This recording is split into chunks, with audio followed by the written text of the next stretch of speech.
Peço que vocês recebam o Kleber Nunes.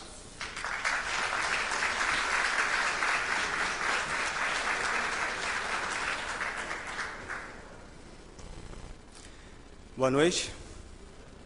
Quero dizer o quanto me sinto honrado de estar aqui nesta noite e poder compartilhar com vocês um pouco, né, dessa luta pela liberdade.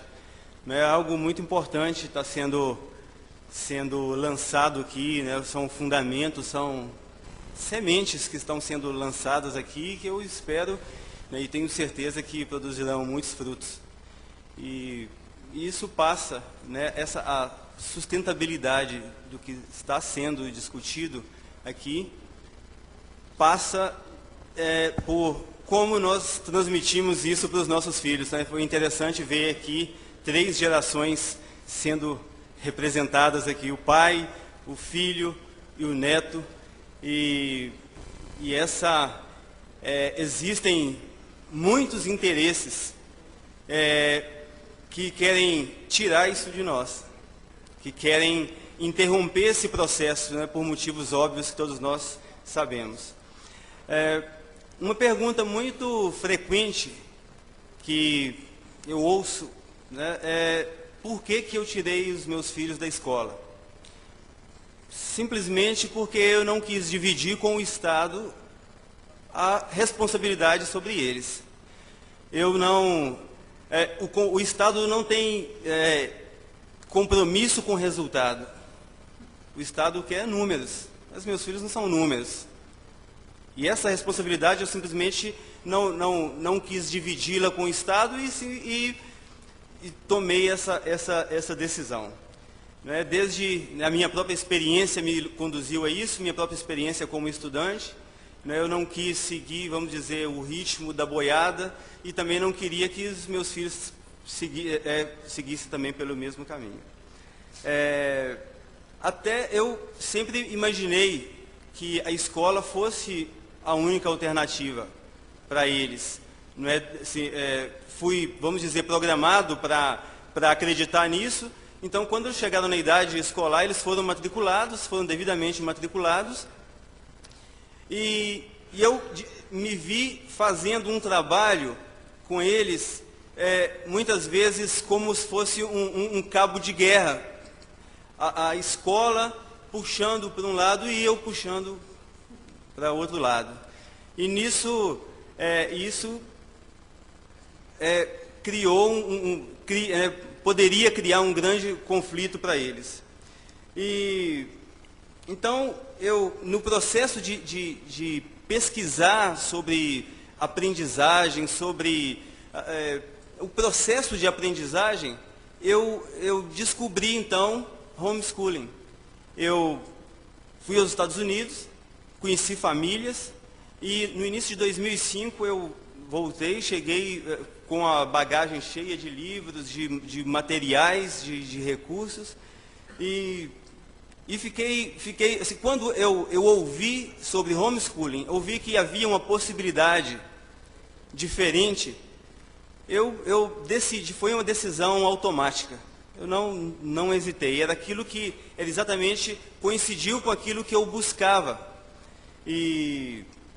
Então, no início de 2005, no início de 2006, então, minha esposa e eu, tomamos a decisão, finalmente, de não matriculá-los em 2006. E toda mudança, principalmente nesse aspecto de educação, ela é muito traumática, porque, né, o Estado conseguiu incutir muito bem na cabeça, né, da sociedade essa dependência da instituição escolar. E a primeira resistência que houve foi da minha família, depois da família da minha esposa, dos amigos. Mas um fenômeno que eu não imaginava que pudesse acontecer, aconteceu. Eu descobri que o Estado amava muito os meus filhos. Que o Estado se preocupava tanto com eles que decidiram fazer por eles aquilo que eu não fazia, que eles julgavam que eu não fazia. E de repente eu vi um batalhão de burocratas, de juízes, de magistrados, né, os operadores do direito tentando defender o direito dos meus filhos contra mim.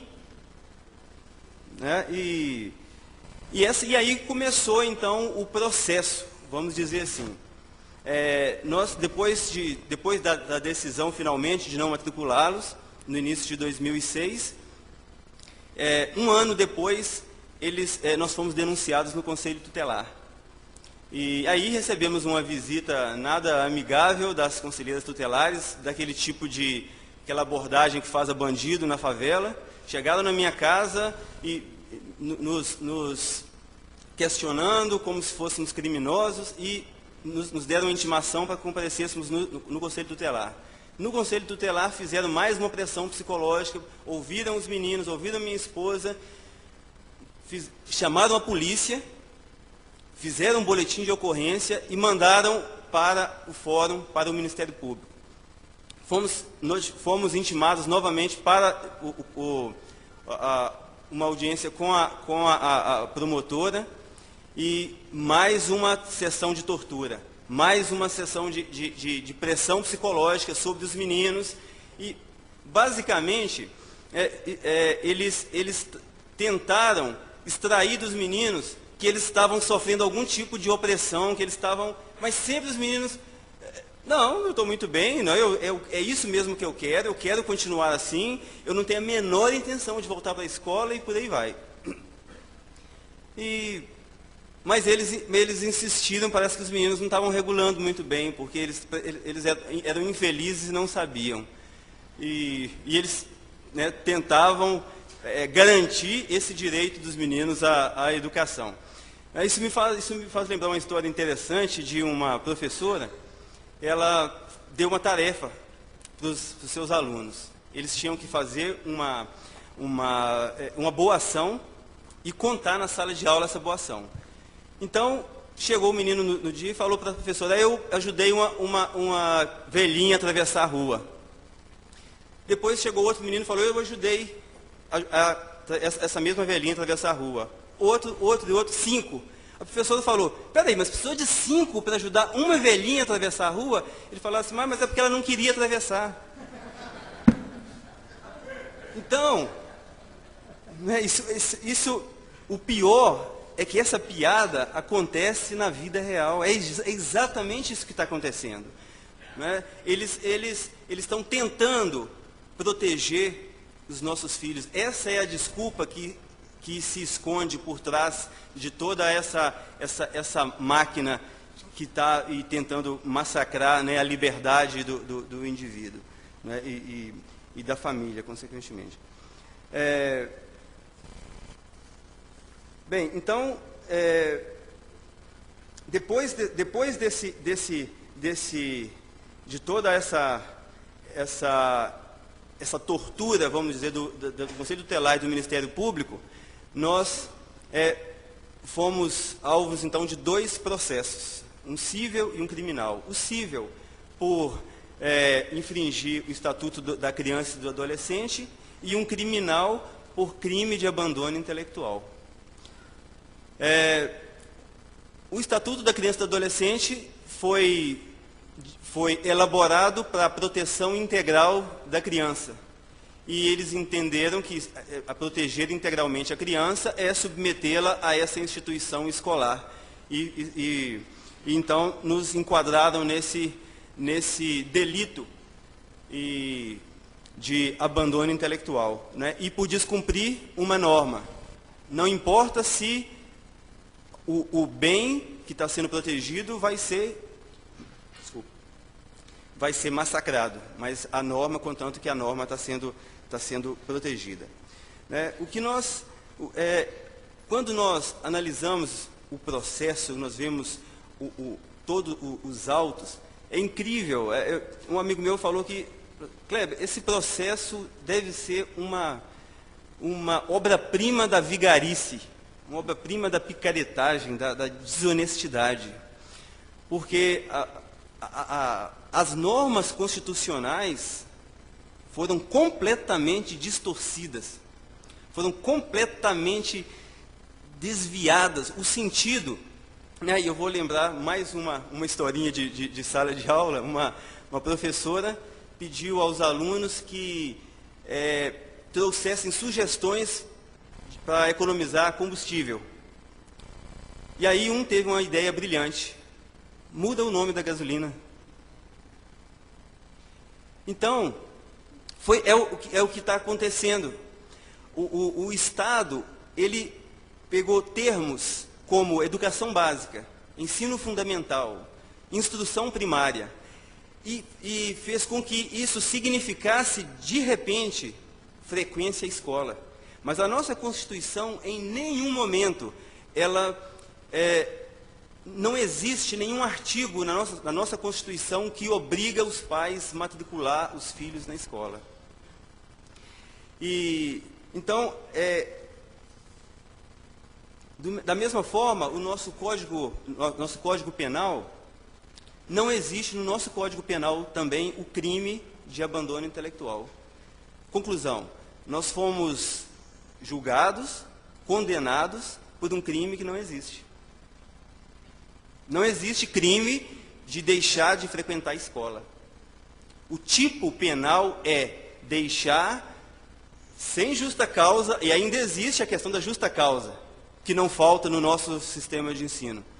Mas, digamos que tudo fosse muito certinho, deixar de prover instrução primária aos filhos em idade escolar. E nós provamos, interessante que na primeira audiência no processo civil, o juiz afirmou que se nós provássemos que fôssemos capazes de instruir os nossos filhos, eles nos deixariam educá-los da forma como nós quiséssemos. Sabe por que ele fez isso? Porque ele perguntou minha escolaridade. Eu falei, eu fiz o primeiro ano do ensino médio. Ele abaixou a cabeça, falou, não é possível. Então ele concluiu que nós não passaríamos por esses testes, pelos testes, apostaram, pagaram para ver, e esse mesmo juiz pediu uma bateria de testes. Foram 8 testes, 8 provas, e os meninos detonaram esses testes. Eles, para vocês terem uma ideia, foram testes, inclusive, de educação, provas teóricas de educação física, prova de educação artística, questões como dissertar sobre aquele painel Guernica, de Picasso. Mas é interessante, né, se o Jonas me permite, que eu quero citar a resposta dele. Ele colocou assim, nós vemos uma obra no estilo cubista, cujo pintor não tem compromisso em retratar a realidade. Nós vemos o sofrimento no rosto das pessoas. Ele fez um texto que eu peguei e falei, puxa vida, aquela... Sabe? Mas, ao final, veio a sentença, mesmo depois desses testes, dizendo,